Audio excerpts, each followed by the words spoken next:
45 minute के अंदर पूरे के पूरे ऑब्जेक्टिव सॉल्व हो जाएंगे। बस आप इस टिप्स का यूज करो। बहुत सारे स्टूडेंट इस टिप्स को यूज किए और वो बहुत अच्छा परफॉर्म किए और पूरा का पूरा सही ऑब्जेक्टिव सॉल्व करके आए। ये एक फास्टेस्ट वे है और बहुत इजी है और बहुत अच्छा ही है। आप जब वीडियो देखोगे तो आपको खुद रियलाइज होगा कि हाँ भैया आपने जो बताया बहुत ही बेटर बताया है। बच्चे बोल रहे हैं स्वागत ना करोगे हमारा। नमस्कार प्यारे भाई और प्यारी प्यारी बहनों, आप सभी का स्वागत है आपके अपने इस भैया वाले चैनल पे। बच्चे बोल रहे हैं भैया वाला चैनल क्या है, तो ये एक ऐसा चैनल है जहाँ पे बिहार बोर्ड के लिए आपको अच्छे ढंग से गाइड किया जाता है, अच्छे ढंग से सपोर्ट किया जाता है। जितना भी एग्जाम से रिलेटेड टिप्स होते हैं, एग्जाम से रिलेटेड जितनी भी प्रॉब्लम होती है उन सबको यहाँ पे सॉल्व किया जाता है और अच्छे ढंग से आपको सपोर्ट किया जाता है। ठीक है, तो आज का जो टॉपिक है उस पर बात करते हैं। आज का टॉपिक क्या है भैया? तो आज का टॉपिक है ना कि 45 मिनट में हमें ऑब्जेक्टिव सॉल्व करनी है। ठीक, बच्चे क्या करते हैं कि ऑब्जेक्टिव सॉल्व करते करते उनका कॉपी छीना जाता है। गलत तरीका से सॉल्व करोगे तो होगा ही, और इस तरीका से सॉल्व करोगे तो पूरा का पूरा ऑब्जेक्टिव सॉल्व भी होगा और टाइम भी बच जाएगा। देखो आपको करना क्या है वो देखो, ध्यान से वीडियो देखो, ध्यान से देखो, ध्यान से। बच्चे बोलेंगे ध्यान से मतलब क्या होता है? हमारा हमेशा ध्यान इधर उधर रहता है, गलत है। पहले तो थोड़ा मुस्कुरा लो, ठीक है? लाइफ में थोड़ा मुस्कुराते रहो, गुनगुनाते रहो। देखो, डन इन 2 अटेम्प्ट, आपको 2 अटेम्प्ट लेनी है। बच्चे बोलेंगे 2 अटेम्प्ट क्या है, ये यूपीएससी करवा रहे होगा ना? सुनो तो सही, सुनो। आपको 2 अटेम्प्ट लेनी है। क्या 2 अटेम्प्ट? ध्यान से सुनो, ध्यान से देखो। पूरा 100 ऑब्जेक्टिव होता है, ठीक है? पूरे कितने लगभग, मतलब, और मैं मैथ की बात कर लेता हूँ, ठीक है? और आप अलग सब्जेक्ट में ओवरऑल ऐड कर लेना। मैं मैथ हिंदी इंग्लिश की बात कर लेता हूँ। इसमें 100 ऑब्जेक्टिव होते हैं बच्चों में। हाँ, ये तो है कि 100 ऑब्जेक्टिव होते हैं। मैथ में भी 100 ऑब्जेक्टिव होते हैं, हिंदी इंग्लिश में भी शायद 100 होते हैं, ठीक है? आपको क्या करनी है कि देखो 1 से 100 तक पहला अटेम्प्ट लेना। पहला अटेम्प्ट 1 से 100 तक आना है, ठीक है? और उसमें 1 से 100 में फर्स्ट अटेम्प्ट में जो क्वेश्चन डायरेक्ट याद हो, ठीक है, बिना दिमाग लगाए, उसे बस सॉल्व कर लेना है। मतलब उसे टिक कर लेना है अपने क्वेश्चन पेपर में, ठीक है? मतलब 1 से 100 तक पढ़ना है, ठीक है? होता है मतलब फॉर्मूला बेस्ड क्वेश्चन होते हैं, ऐसे क्वेश्चन होते हैं जो आप पहले से याद करके आया हो, डायरेक्ट टिक करने वाले क्वेश्चन होते हैं। 1 से 100 तक लगभग 40 ऐसे क्वेश्चन होंगे जो आप डायरेक्ट टिक कर लोगे, ठीक है? 1 से 100 तक लगभग 40 ऐसे क्वेश्चन होंगे जिसको आप डायरेक्टली टिक कर लोगे, डायरेक्टली बिना कुछ दिमाग लगाए हुए, ठीक है? तो फर्स्ट राउंड में क्या करना है आपको? फर्स्ट राउंड में क्या करना है कि 1 से 100 तक जाना है और जो क्वेश्चन डायरेक्ट याद हो उसे टिक कर लेना है, ठीक है? क्योंकि यहाँ पे आपको ना थोड़ा भी कंफ्यूजन नहीं होगा। बच्चे क्या करते हैं ना कि लाइन बाय लाइन सॉल्व करने लगते हैं। 1 से 10 तक पहले कोशिश करेंगे कि इसमें से कोई ऐसा क्वेश्चन है जिसको बनाने के बाद आंसर आएगा, तो पहले उसे करने लगते हैं और पता चलता है कि आगे चल के जो क्वेश्चन है वो डायरेक्ट आपको याद है, उसे आप छोड़ देते हो। अरे जो डायरेक्ट याद है उसे करो ना, क्यों सॉल्व करने जाएंगे? क्यों? ऐसा तो नहीं कि आप जो क्वेश्चन सॉल्व करके टिक करोगे ऑब्जेक्टिव, तो टीचर वहां 1 मार्क्स की जगह पे 2 मार्क्स देंगे, ऐसा होने वाला है नहीं। आप कुछ भी बनाओ, कुछ भी बनाओ, सही होना चाहिए, ठीक? कुछ भी बनाओ, सही होना चाहिए। तो आपको यही करनी है कि पहले 1 से 100 तक हल्का वाला क्वेश्चन टिक करना है। हल्का बोले तो डायरेक्ट जो मुंह पे याद हो उसे टिक कर लेना है, ठीक है? लगभग 40 ऐसे क्वेश्चन मिलेंगे, 100 में से लगभग 40 ऐसे क्वेश्चन मिलेंगे जो आप डायरेक्ट टिक कर लोगे, ठीक है? 40 के आसपास मिलते ही मिलते हैं, सभी बच्चों को मिलते हैं। आपके जो 12th वाले भैया थे वो लोग भी ऐसे ही किए और वो बहुत ज्यादा खुश थे इस बात से, ठीक है? बच्चे बोलेंगे चलो ठीक है, 40 कर लिए, पूरे तो करने थे हमें। कितने भैया? 50, तो 40 हमारा यहाँ कंप्लीट हो गया था। बचा कितना भैया? 10 और बचा। तो जब सेकंड राउंड आओगे ना, तो सेकंड राउंड में क्या करना है? जब सेकंड राउंड आओगे, बच्चे बोले सेकंड राउंड का मतलब क्या होता है? मतलब 1 से 100 तक हो गया, ठीक है? उसके बाद दूसरा का बार देखने आए, ठीक है? थोड़ा दिमाग लगाएंगे, मतलब तंका दिमाग लगाएंगे, ठीक है?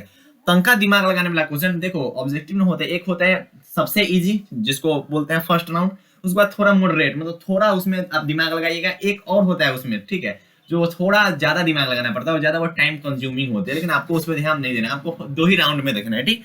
जिसमें हल्का दिमाग लगाना पड़े, जिसमें थोड़ा बहुत फॉर्मूला का यूज कर सकते हैं, थोड़ा वो थियोरेटिकल बातें उसमें यूज करके उसके बाद डायरेक्ट आपको सॉल्व करना है वो सब चीजें। तो उस पर आपको ध्यान देना है कि जिसमें हल्का दिमाग लगाना पड़े उसके सेकंड राउंड में करना है। उसे क्या करना भैया? सेकंड राउंड में उसे ही करना है जिसमें हल्का फल्का दिमाग लगाना पड़े, ठीक है?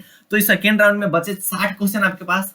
100 में से 40 तो करके बचे 60 क्वेश्चन। 60 में से ओनली 10 क्वेश्चन आपको करनी है, ठीक? ओनली 10 क्वेश्चन जिसमें हल्का दिमाग लगाओगे। और बात सुनो, फर्स्ट राउंड में उन सब क्वेश्चन को नहीं करना है जिन पे आपको डाउट हो। फर्स्ट राउंड में एक भी ऐसा क्वेश्चन टच नहीं करना है जिसपे आपको डाउट हो। डाउट वाले क्वेश्चन को टच करना ही नहीं है। क्यों? क्योंकि हमारे पास 100 क्वेश्चन है भाई, हम डाउट वाले क्वेश्चन क्यों पहले छुए? लास्ट में अगर हो कि हाँ लास्ट में कुछ नहीं बचा तब हम डाउट वाले क्वेश्चन को टच करेंगे, लेकिन बीच में डाउट वाले क्वेश्चन को टच करेंगे ही नहीं, ठीक है? तो फर्स्ट राउंड में एक भी डाउट वाले क्वेश्चन आपको टच नहीं करना। होता है ना कि लगता है कि ना इसका बी होना चाहिए, ना इसका ए होना चाहिए, बी ए करते करते सोचता है कि चलो कोई एक मार देता है, दोनों में से कोई एक को सही होगा, कोई एक होगा जो सही होगा, तुक्का मार देता है। ऐसा नहीं करना है। वो कब करना है? जब थर्ड राउंड सेकंड राउंड में आओ तब, जब सभी ओर से हार गए उसके बाद तुक्का मारना है। पहले अपना काम करना है, पहले जो आपको पता है उस पर फोकस करना है, उसके बाद ना हो तब तुक्का मारना है। यार 100 में से तुक्का नहीं, हमें नहीं लगता 100 में से कोई तुक्का मारेगा। 100 में से 50 करनी है, 50% कामें करनी है, उसमें भी तुक्का नहीं मारना है, ठीक?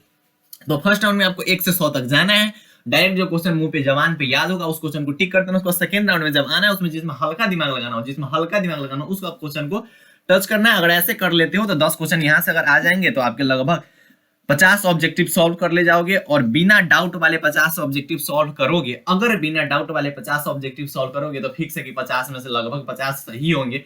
होगा तो होगा, एक दो गलत हो सकते, उससे ज्यादा नहीं होंगे। चल एक गलत हो गया, 49 सही है ना? कम है क्या मैथमेटिक्स में या फिर हिंदी में? कुछ भी कम है क्या? इसी टाइप से आप देख लो साइंस में, सोशल साइंस में, और भी जो सब्जेक्ट है उसमें देख लो।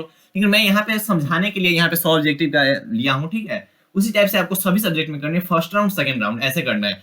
अगर 50 ऑब्जेक्टिव अगर आप सॉल्व करते हो जिसपे आपको थोड़ा भी डाउट नहीं है, जो पूरा कंफर्मली आप सॉल्व करते हो सकता है 50 में 50 आपका ऑब्जेक्टिव सही हो, या फिर उसमें से एक दो गलत हो जाएंगे। तो 48-49 ऑब्जेक्टिव अगर सही हो रहे हैं तो कुछ गलत नहीं है। बच्चे क्या करते हैं, लाइन बाय लाइन सॉल्व करने के चक्कर में क्वेश्चन को बीच में फंसा देते हैं, बीच में सॉल्व करने लगते हैं, बीच में सोचने लगते हैं, बैठ के अब सोच रहे हैं कि उसका क्या होना चाहिए। सोचते नर्वसनेस पैदा कर लेते हैं। जब एग्जाम हॉल में नर्वसनेस पैदा होती है तो आपका एग्जाम पेपर खराब जाता है। आपको ये फील नहीं होता, लेकिन सच्चाई यही है। एग्जाम हॉल में जब नर्वसनेस पैदा होगी तो आपका एग्जाम पेपर खराब जाएगा। आपको फील नहीं होता, लेकिन ऐसा होता है। इसलिए मैं बोलता हूँ कि फर्स्ट राउंड सेकंड राउंड पे ध्यान दो, ठीक है? जरूरी नहीं कि line by line question solve करना है। हम किसी भी 100 में से किसी भी 50 को सॉल्व कर सकते हैं, और हम उसी 50 को करेंगे जिसमें हमको 100% भरोसा हो कि इसका यही होना चाहिए, ठीक है? तो आपको ये हमें लगता है कि अच्छा लगा। और ये अगर आप ऐसा करते हो तो 45 मिनट के अंदर मेरे लगभग सभी ऑब्जेक्टिव सॉल्व हो जाते हैं, क्योंकि बच्चे किए हुए हैं, ठीक है? आपके जो सीनियर वाले जो भैया थे 12th वाले 2023 12th वाले, वो सब ये सब किए हुए हैं और उनको बहुत ज्यादा बेनिफिट हुआ है इन सब चीजों से, और उनका लगभग पूरा सही ही होगा, ठीक है? तो इन टिप्स को ध्यान में रखो, ठीक है? तो इसी टाइप के जो टिप्स वाले वीडियो होते हैं, एग्जामिनेशन से रिलेटेड जितने वीडियो होते हैं इस चैनल पे आते रहते हैं। तो पढ़ाई करते रहे। बाय बाय, टेक केयर, जय हिंद प्यारे प्यारे भाई और प्यारी प्यारी बहनों। All the very best for your examination.